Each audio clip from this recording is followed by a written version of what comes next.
மையமுழுக்க நேயர்களுக்கு வணக்கம். நீங்கள் இணைந்திருப்பது மையத்தின் காலை நேர பிரதான செய்திகளுடன். முதலில் தலைப்புச் செய்திகள். கற்பட்டியில் போலீசாருக்கும் விமானப்படைக்கும் இடையே பதற்றம், விசாரணைகள் ஆரம்பம். எரிபொருள் விலை மோசடி தொடர்பாக அரசாங்கம் மீது சம்பிக்க கடும் குற்றச்சாட்டு. கணவனின் கொடூர செயல், கத்தியால் குத்தி கொலை செய்யப்பட்ட மனைவி. தவறான நடத்தைக்கு உட்படுத்தப்பட்ட 2 சிறுமிகள், அவமானத்தால் பாதிக்கப்பட்ட சிறுமியின் தந்தை உயிர் மாய்ப்பு. நேட்டோ அமைப்பை உலுக்கிய அமெரிக்காவின் அதிரடி மிரட்டல். மாகாண அதிகாரங்களை பறிக்கும் அனுர அரசாங்கம், கஜேந்திரகுமார் குற்றச்சாட்டு. இலங்கையில் பரபரப்பு ஏற்படுத்திய இளம் பெண்ணின் படுகொலை, போலீசார் வெளியிட்ட பகீர் தகவல். வட்டுவாகல் விகாரைக்கு கீழே பெரிய புதைகுழி, ரவிகரன் எம்பி அதிர்ச்சி தகவல். உச்சகட்ட பதற்றத்தில் உக்ரைன் போர், பற்றி எரியும் ரஷ்யா, ஜெலன்ஸ்கியின் அதிரடி அறிவிப்பு. தொடர்வென விரிவான செய்திகள்.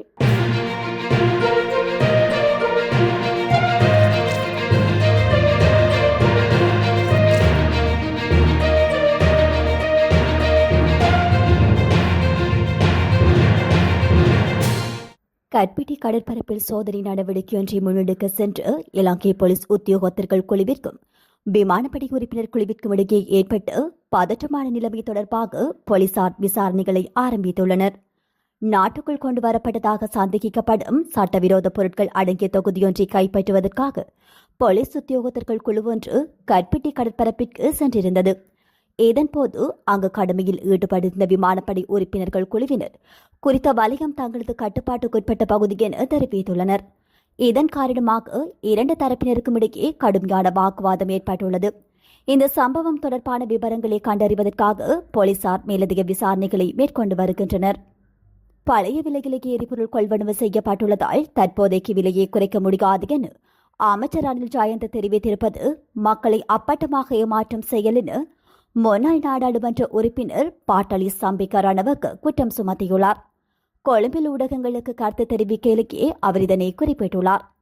பிப்ரவரி மாதத்தில் குறைந்த விலையில் கொள்வனவு செய்யப்பட்ட எரிபொருட்களை அடிப்படையாக கொண்டு மார்ச் மாத ஆரம்பத்தில் உலக சந்தையில் விலை உயர்ந்ததை காரணம் காட்டி அரசாங்கம் உடனடியாக உள்நாட்டு எரிபொருள் விலையை அதிகரித்ததாக அவர் குறிப்பிட்டுள்ளார். இதன் மூலம் அரசாங்கம் 600 கோடி ரூபாய்க்கும் அதிகமான வருவாயை ஈட்டியுள்ளதாக அவர் தெரிவித்துள்ளார். போர் நிறுத்தத்துக்கு பின்னர் கடந்த ஏப்ரல் மாதம் முதல் உலக சந்தையில் எரிபொருள் விலை கணிசமாக குறைந்துள்ளதாக சுட்டிக்காட்டிய அவர், தற்போதைய நிலவரப்படி 1 லிட்டர் பெட்ரோலை சுமார் 225 ரூபாவுக்கும் 1 லிட்டர் டீசலை 240 ரூபாய்க்கும் இலங்கைக்கு இறக்குமதி செய்ய முடியும் என அவர் குறிப்பிட்டுள்ளார். ஹம்பகா மாவட்டம் கந்தானையில் நீண்ட நாளாக நிலவி வந்த குடும்ப தகராறு காரணமாக மதுபோதையில் இருந்த கணவனால் மனைவி கத்தியால் குத்தி கொடூரமாக படுகொலை செய்யப்பட்டுள்ளார். நேற்று பிற்பகல் வேளையிலேயே இந்த கோர சம்பவம் இடம்பெற்றுள்ளது. இந்த கொலை சம்பவத்தில் கந்தானி பிரதேசத்தைச் சேர்ந்த 3 பிள்ளைகளின் தாயாரான 42 வயதுடைய பெண்ணே பரிதாபகரமாக உயிரிழந்துள்ளார். சந்தேக நபரான 47 வயதுடைய கணவனுக்கும் உயிரிழந்த மனைவிக்கும் இடையே நீண்ட காலமாக தொடர்ச்சியாக குடும்ப தகராறு நிலவி வந்துள்ளது என போலீசாரின் ஆரம்பகட்ட விசாரணைகளில் தெரிய வந்துள்ளது. நேற்றைய தினமும் இவர்களுக்கிடையே கடுமையான வாக்குவாதம் ஏற்பட்டுள்ளது. இதன்போது அதிகளவில் மதுபானம் அருந்திருந்த கணவன் வீட்டிலிருந்த கூர்மையான கத்தியை எடுத்து மனைவியின் உடலின் பல பாகங்களில் சரமாரியாக குத்தியுள்ளார். கத்தி குத்து கீழாக்காகி பலத்த காயமடைந்த அந்த பெண் இரத்த வெள்ளத்தில் சம்பவ இடத்திலேயே உயிரிழந்துள்ளார். அயலவர்கள் வழங்கிய அவசர தகவலின் அடிப்படையில் சம்பவ இடத்துக்கு விரைந்த போலீசார் கொலையாளி என கருதப்படும் 48 வயதுடைய கணவனை உடனடியாக கைது செய்துள்ளனர். கைது செய்யப்படும் போது சந்தேக நபர் கடுமையான மதுபோதையில் இருந்தார் எனவும் போலீசார் குறிப்பிட்டுள்ளனர். சடலம் மீட்கப்பட்டு உடற்கூற்று பரிசோதனைகளுக்காக வைத்தியசாலையில் ஒப்படைக்கப்பட்டுள்ள நிலையில் போலீசார் மேலதிக விசாரணைகளை மேற்கொண்டு வருகின்றனர். மட்டக்களப்பு காத்தான்குடி போலீஸ் பிரிவில் உள்ள பிரதேசம் ஒன்றில் 54 வயதுடைய ஆண் ஒருவரால் பக்கத்து வீட்டு 10 வயது சிறுமியும் தனது 12 வயது மகளும் தவறான நடத்தைக்கு உட்படுத்தப்பட்டுள்ளார் என்ற சம்பவத்தை அறிந்த தந்தை ஒருவர் நஞ்சு அருந்தி உயிரை மாய்த்து கொண்ட துயர சம்பவம் இடம்பெற்றுள்ளது. குறித்த சம்பவம் நேற்று முன்தினம் இடம்பெற்றுள்ளதை அடுத்து பொதுமக்கள் மத்தியில் பெரும் கவலையையும் அதிர்ச்சியையும் ஏற்படுத்தியுள்ளது. காத்தான்குடி போலீஸ் பிரிவில் உள்ள பிரதேசம் ஒன்றில் உள்ள வீதியில் வசித்து வரும் 54 வயதுடைய ஆணொருவர் அதே வீதியில் உள்ள 12 வயது சிறுமியின் வீட்டுக்கு வழக்கமாக சென்று வந்துள்ளார். இந்த நிலையில் கடந்த சில வாரங்களுக்கு முன்னர் குறித்த 12 வயதுடைய சிறுமியின் வீட்டுக்கு அந்த நபர் சென்றுள்ள நிலையில் அங்கு குறித்த சிறுமியும் அவரது நண்பியான பக்கத்து வீட்டைச் சேர்ந்த 10 வயது சிறுமியும் தனிமையில் இருந்துள்ளனர். சிறுமியின் பெற்றோர் இல்லாத சந்தர்ப்பத்தை பயன்படுத்தி குறித்த நபர் அந்த 12 வயது சிறுமியை தவறான நடத்தைக்கு உட்படுத்தியுள்ளதுடன் பக்கத்தை விட்டு 10 வயதுடைய சிறுமியின் கைகளை பிடித்து இழுத்ததை அடுத்து அவர் அங்கிருந்து தப்பியோடி சென்றுள்ளார். இதன் பின்னர் 12 வயது சிறுமிக்கு நடந்ததை பார்த்து பக்கத்தை விட்டு 10 வயது நண்பியான சிறுமி நண்பியை பாடசாலையில் கேலி செய்து வந்துள்ளார். இந்த சம்பவம் ஆசிரியருக்கு தெரிய வந்ததை அடுத்து அவர் பாதிக்கப்பட்ட சிறுமியின் தாயாரை அடுத்து தெரியப்படுத்தியுள்ளார். இதனை அடுத்து பாதிக்கப்பட்ட சிறுமியின் தாயார் நேற்று முன்தினம் காத்தான்குடி போலீஸ் நிலையத்தில் முறைப்பாடு செய்ததை அடுத்து போலீசார் சிறுமிகளை தவறான நடத்தைக்கு உட்படுத்திய 54 வயதுடைய விசேட தேவையுடையவரை கைது செய்துள்ளனர். பின்னர் பாதிக்கப்பட்ட சிறுமிகளை மருத்துவ பரிசோதனைகளுக்காக வைத்தியசாலையில் அனுமதித்துள்ளமை குறிப்பிடத்தக்கது. ஐரோப்பாவில் உள்ள அமெரிக்க படைகளின் நிலைநிறுத்தம் குறித்து ஒரு புதிய மறு ஆய்வை மேற்கொள்ளவுள்ளதாக அமெரிக்க பாதுகாப்புத்துறை அமைச்சர் பீட் ஹெக்ஸத் அதிகாரப்பூர்வமாக அறிவித்துள்ளார். பிரஸ்லில் உள்ள நேட்டோ தலைமையகத்தில் நடைபெற்ற பாதுகாப்பு அமைச்சர்கள் கூட்டத்தில் இந்த விடயம் பற்றி அவர் தெரிவித்துள்ளார். இந்த விடயம் தொடர்பில் அவர் மேலும் தெரிவிக்கையில், தங்களின் பாதுகாப்புக்கான நிதி ஒதுக்கீட்டு இலக்குகளை முறையாக நிறைவேற்றாமல் இலவச பயணம் மேற்கொள்ளும் கூட்டணி நாடுகள் தங்களின் கடமைகளை சரிவர செய்யாவிட்டால் நேட்டோ அமைப்பிற்கு அமெரிக்கா வழங்க வேண்டிய நிதியின் ஒரு பகுதியை நிறுத்தி வைக்க நேரிடும் என அவர் எச்சரித்துள்ளார். சுமார் 6 மாதங்கள் வரை நீடிக்கவுள்ள இந்த ராணுவ மறு ஆய்வு ஐரோப்பாவில் அமெரிக்க படைகளின் குறைந்தபட்ச எண்ணிக்கையை சட்டப்பூர்வமாக்கியுள்ள அமெரிக்க நாடாளுமன்றத்தினுடனான ஆலோசனைகளையும் உள்ளடக்கி இருக்கும் எனவும் அவர் குறிப்பிட்டுள்ளார். சமீபத்திய அமெரிக்க ஈரான் போரின் போது அமெரிக்காவிற்கு தங்களின் ராணுவ தளங்களை பயன்படுத்தியதாகவும் வான்வழியாக பறக்கவும் அனுமதி மறுத்த சில நேட்டோ கூட்டணி நாடுகள் மீது ஹெக்ஸத் தனது கடுமையான அதிருப்தியை வெளிப்படுத்தியுள்ளார். இனிவரும் காலங்களில் அமெரிக்காவின் வான்வெளி மற்றும் ராணுவ தள உரிமைகள் உறுதி செய்யப்படுவதை இந்த புதிய மறு ஆய்வு நிலைநிறுத்தும் எனவும் அவர் குறிப்பிட்டுள்ளார். அத்துடன் நேட்டோ அமைப்பானது பனிப்போர் கால சிந்தனைகளில் இருந்து விடுபட்டு ஐரோப்பாவின் பாதுகாப்பிற்கு ஐரோப்பிய நாடுகளை முதன்மை பொறுப்பேற்கும் வகையில் நேட்டோ 3.0 என்ற வலுவான ராணுவ கூட்டணியாக மாற வேண்டும் என்றும் அவர் வலியுறுத்தியுள்ளார்.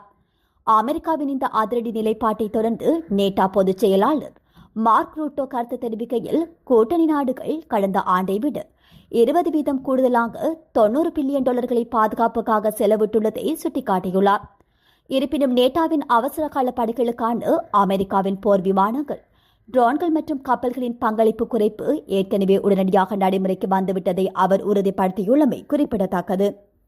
மாகாணத்தில் உள்ள அதிகாரங்களுக்கு மத்தியில் கொண்டு செல்வதில் புதிய அரசாங்கம் முனைப்புடன் செயற்பட்டு வருவதாக நாடாளுமன்ற உறுப்பினர் கஜேந்திரகுமார் பொன்னம்பலம் தெரிவித்துள்ளார்.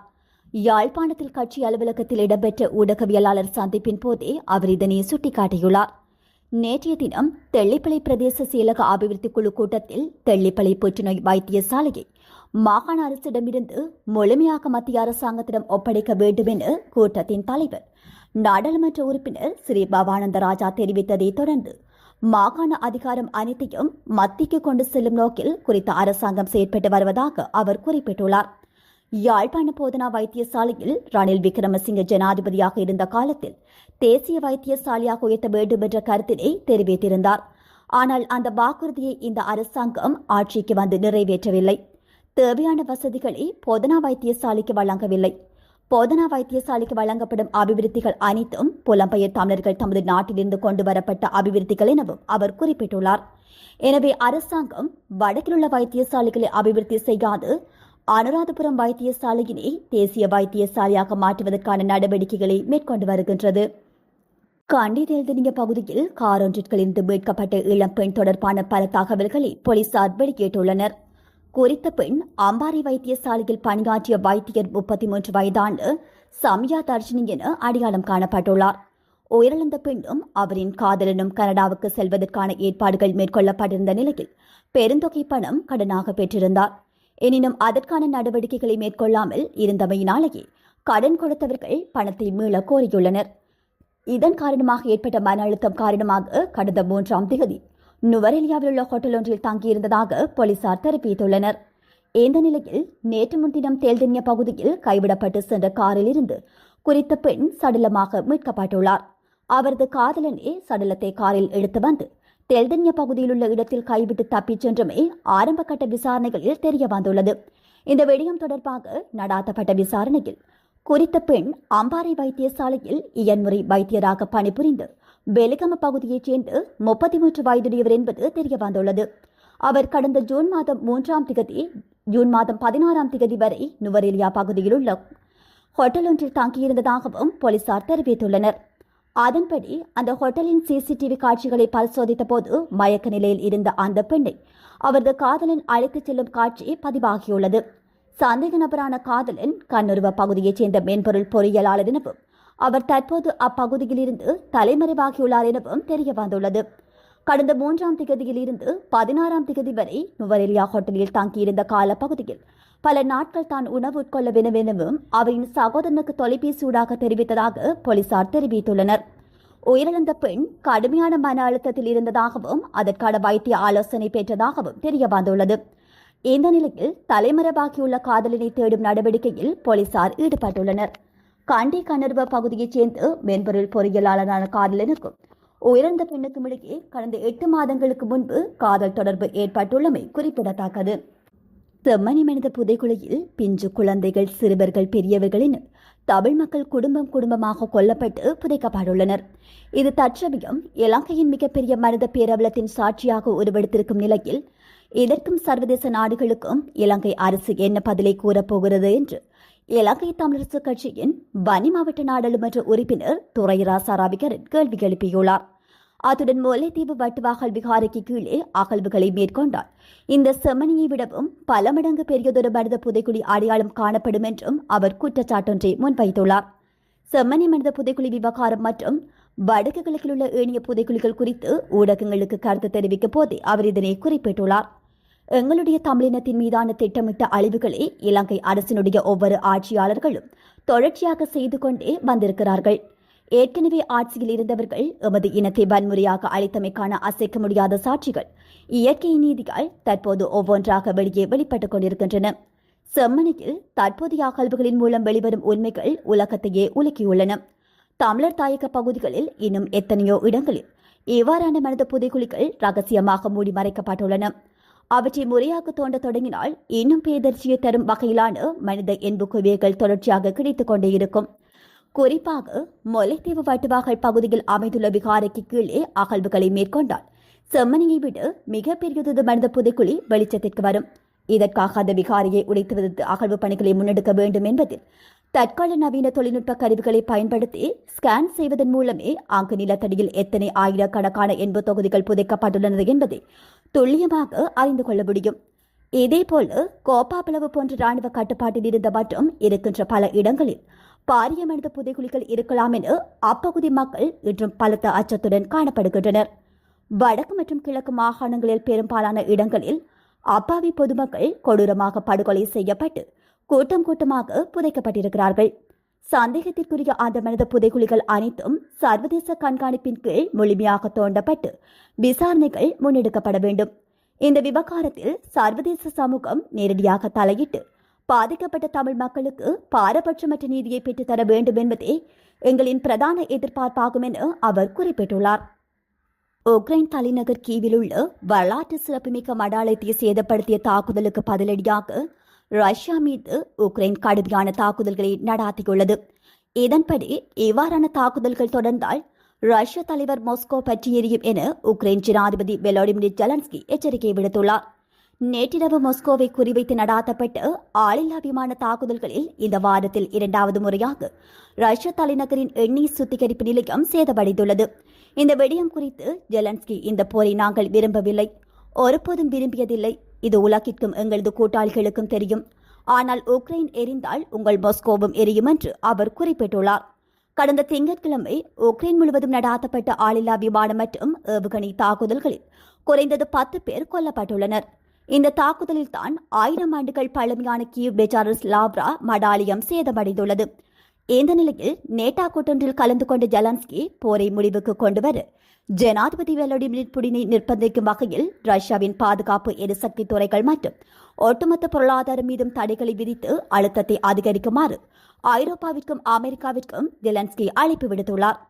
அதன்போது உக்ரைனியர்கள், ஐரோப்பியர்கள், அமெரிக்கர்கள் மற்றும் ரஷ்யர்கள் என அனைவரும் ஒன்றிணைந்து புடின் மீது அழுத்தத்தை பிரயோகிக்க வேண்டிய தருணம் இது என்று அவர் வலியுறுத்தியுள்ளார். இத்துடன் மையத்தின் காலை நேர பிரதான செய்திகள் நிறைவு பெறுகின்றன. நன்றி.